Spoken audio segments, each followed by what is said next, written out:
Freight cargo theft and trucking fraud is a growing problem in the freight industry.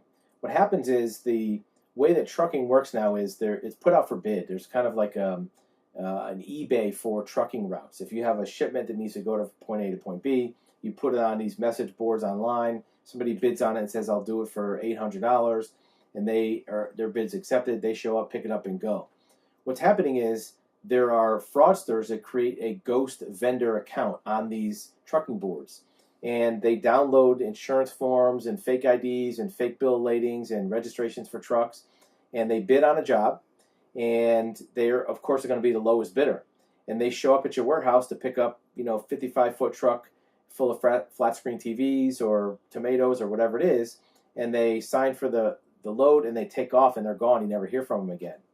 So this online platform has created this loophole and this vulnerability for these online truckers. The big freight companies and the companies that ship all the time like Walmart or Costco, they don't usually fall victim to this because they have their own trucking accounts.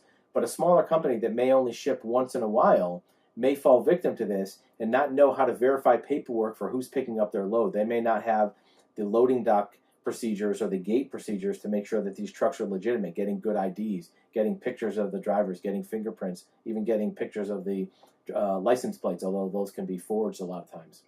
So if you're shipping product occasionally or not on a regular basis, or even if you do, but are not verifying these shippers, you may have to employ the use of an investigator after the fact to try to track down your load, or your insurance company does. The better way to do it is to, in advance, do some vetting and due diligence and put a process in place in your enterprise to make sure that who is picking up your $100,000 load of whatever product you have is actually a verified shipper.